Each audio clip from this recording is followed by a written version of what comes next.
This is Spain. They last won the World Cup in 2010, and ever since then, they enter every tournament as one of the favorites. But this year, they got knocked out to Morocco. The Spaniards really need to work on their penalties. But here's a crazy fact. Since Spain last won the World Cup, they have never won a World Cup knockout game. That's right, 12 years, and they failed to win a World Cup knockout game. A nation with so much talent performing so poorly in the World Cup, we can't have that. And that's why I'm here to fix Spain and make them World Cup winners.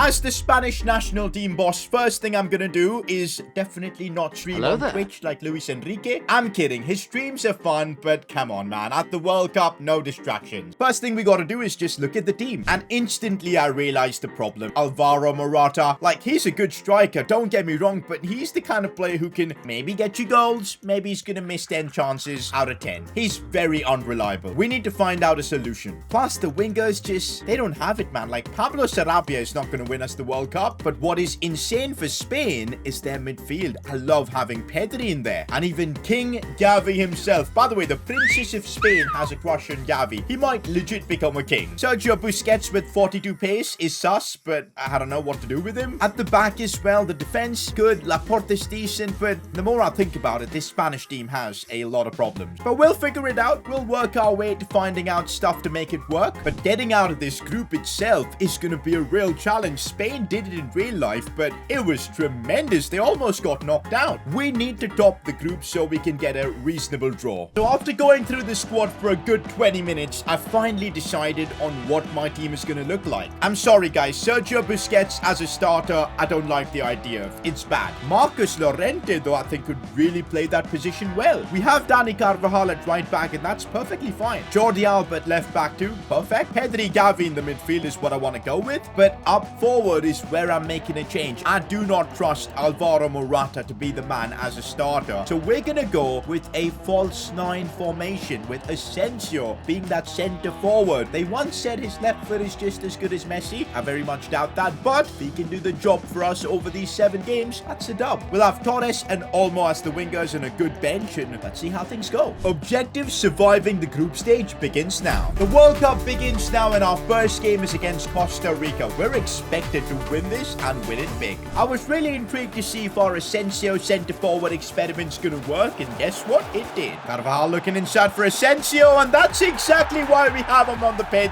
Lovely goal, a goal made in Real Madrid with Carvajal assisting Asensio. Let's go boys, 1-0. Once again in the second half, Asensio center forward is causing chaos, and well, look what happened. Pedri, oh that's a lovely ball for Asensio. Oh, it's brilliant, the tiki-taka football. Ferran Torres scores as well. Spain 2-0. With that, we have our first win in the group stages, and also Germany won, so the next game against them gonna basically decide who tops the group. Okay, after a game, I can now get my early impressions in. The one good thing about this team is Marcos Llorente in midfield is unbelievable. Bro, the way he runs, it's like having 2 Sergio Busquets in the midfield, because this man has got 40 pace. I kid you not, you multiply his pace by 2, Llorente is still quicker. Backline is fine, nothing too crazy, but hey, we did face Costa Rica. But one thing I know we're gonna struggle with is pace up top. I really feel like Ansu Fati might play a big part in this World Cup. This game against Germany is gonna decide who's gonna top the group, and it's very important. We'll also get to know whether this is our best 11. This game was super tight, and it looked like it was heading for 0-0, but then we had a chance. Gavi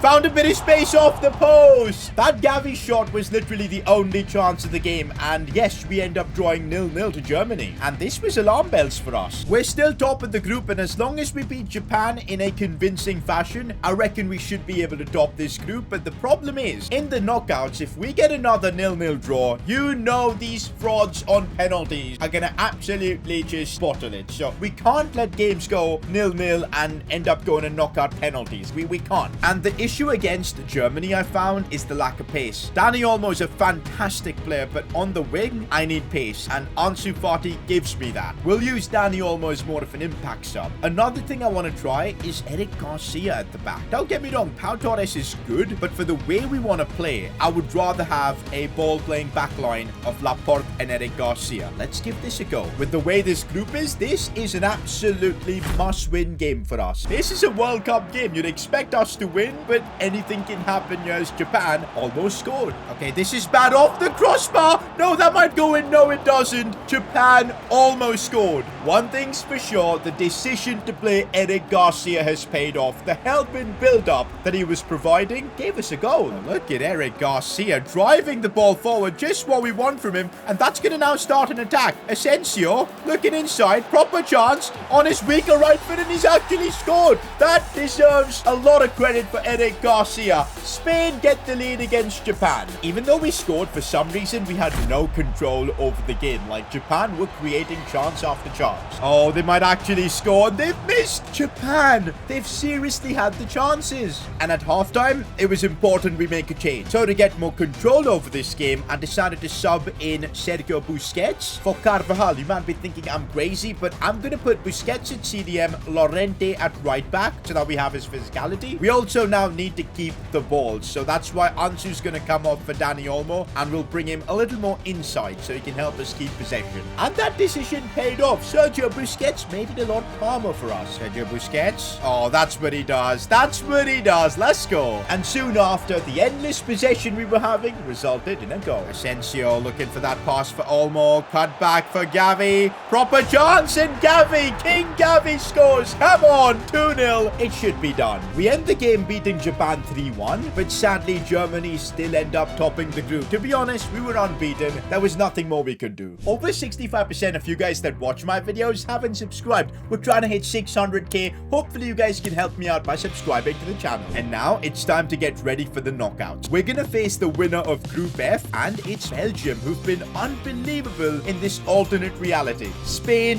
versus Belgium. I am worried. Remember, guys, Spain have not won a World Cup knockout game since 2010 over 120 minutes. Whenever they've gone through, it's been on pens. We need to try and win the game within 90 minutes and progress on, because if we rely on pens, you just know they're all missing. We need to prepare if these games go to penalties, and for that, we're doing some penalty training in, of course, the training sessions. You know what's crazy? The Spanish national team apparently trained over 1,000 penalties. Clearly, it wasn't enough. Okay, but these training drills are easy without a goalkeeper and pressure. It's simple.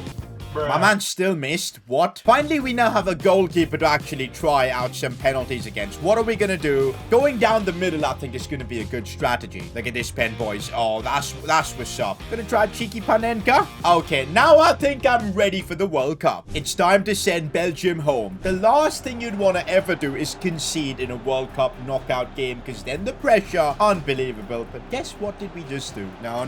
We might actually concede. What? How has that gone in?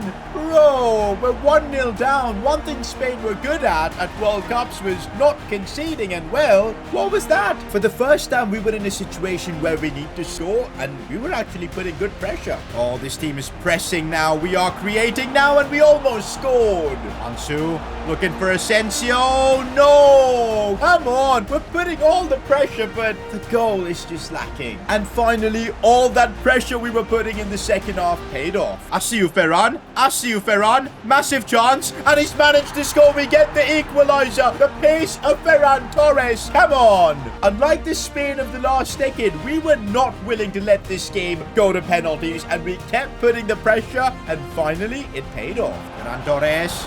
Asensio, too much passing, but it might just work. The loose ball falls for Ansu Fati in the 98th minute. We avoid taking this to penalties. Unbelievable scenes. Off we go into the quarterfinals of the World Cup, where we'll be up against Uruguay. For Uruguay, I think I'm going to make a big tactical change. I feel like they're going to just be defending with a deep block. We'll need a striker. Alvaro Morata, this is your chance to be a hero. I just took a look at the Uruguay team, and my God, do they have a squad. Suarez, Nunes, Fede Valverde, Bentancur, Jimenez. How did these guys in real life get grouped? I don't know. I made the big decision to play Morata, and guess what? It worked. Morata having that strikers helping us. He gets the chance, and Alvaro Morata. That's why I decided to play him, to break through this back line. Morata gets his World Cup moment too. But this game was far from over. No.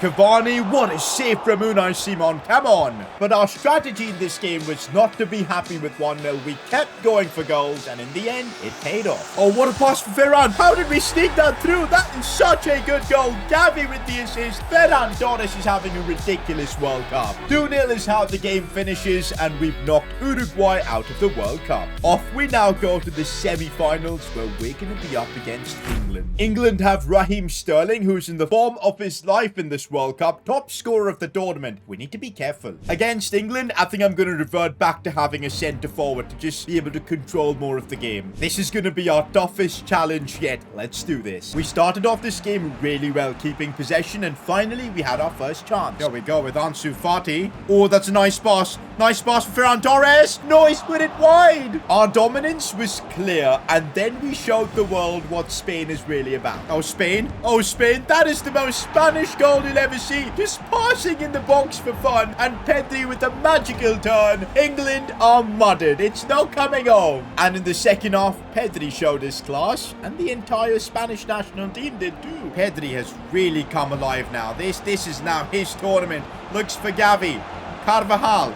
Back for Gavi, the passing play, and Ferran Torres kills the game off. It's done. We're making it to the World Cup final. Okay, now that we're 2-0 up, it's time to close the game, and best way to do that, bring off Carvajal, Llorente right back, and Busquets in that CDM role to calm things down. And now that we've got the lead, Busquets on the pitch, it was all about just killing the game off. Sergio Busquets just controlling the game, moving the ball around. That's what we need to do. We don't need anything flashy right now. We just need to move the ball around smartly. And we'd effectively done it. The game ended 2-0. We're off to a World Cup final where we're going to be playing against Germany. The team that, by the way, we did play in the group stages. We ended up finishing second to them in the group. It was a 0-0 draw. We're now up against them in the final. So far, we've avoided going to penalties in any of the World Cup knockout games, which in itself is a success. But in this final, anything can happen. I'm struggling to think whether I should play Morata or Dani Olmo in this game, but you know what? This team has done it so far for us, so we'll stick with it. It's time to face the Germans in a World Cup final. We are one game away from making Spain World Cup winners. As soon as the game kicked off, we saw that this was going to be a feisty game. Straight away, the tackles from Germany, they're taking this seriously. Oh, we've got our chance here. Looking inside for Ferran. Oh, Sula is so dominant. Even though this was a final, I wasn't being cautious. This Spain team plays best when it's aggressive. That's what led to the first goal. Laporte has won the ball back in a really aggressive position. Looks for Ferran Torres, and that's the first goal at the World Cup. Being aggressive and putting the pressure with even our centre-backs literally created that goal. 1-0 up against Germany. And now that we've got the lead, it's Germany who's got to attack, and we were just controlling the game. Oh, the Pedri magic show has begun. Unbelievable. Look at him and Alba dominating the game. Pedri has been outstanding in both the World Cup final now and even the semi-final. Just look at him glide. Like, it's unreal. He loses the ball, but it's just magic. And soon we had a chance to double our lead. Chance for Pedri from distance. Oh, he strikes that well. He almost scored. In the second half, we had a bit of a nervy moment. Now Germany with a chance with Adeyemi. What's Eric Garcia doing? Get the ball out. And Unai Simon catches it. A bit of chaos there. I think this team needs a bit of calmness, so I'm going to put Llorente at right back. And the classic substitution I always make. Busquets coming on to captain the team in this final. Also, another controversial change maybe. Eric Garcia is not the kind of player I want on the pitch now. I want someone who can do the no-nonsense defending too. So Pau Torres comes on. Let's win this World Cup. And with all the changes we made defensively, we were rock solid. And on the counter, we had another chance. Sane. Oh, there's Laporte coming in with the tackle. The no-nonsense defending. And we're going to have so much space on the breakaway if Ferran can break through, which he has managed to do. Looks to put it in for Ansu. No, we could have won the game right there. The Germans were pressing us crazily, but with the changes we made, we were still able to control the game. Oh, there's Marcus Llorente's pace. Oh my god, look at the German pressure. We're playing against it really well so far. But finally, on the breakaway, we get the moment to win the World Cup. Oh, they've committed way too many players forward. Ferran Torres might have a chance. He controls it really well. Ferran Torres. Oh, he scored a brace in a World Cup final. Oh my days. What a performance. And Spain on the breakaway at the end, with Germany committing so many players forward, have done the job. And that's it. It's done. We've made Spain World Cup winners without taking a single game to penalties. That was the goal, to fix this curse of getting to every game being a penalty shootout. But we got the job done. Spain our World Cup winners. If you guys enjoyed me winning the World Cup with Spain, I'm sure you'll enjoy me becoming the world's best international manager. Click somewhere here to watch that.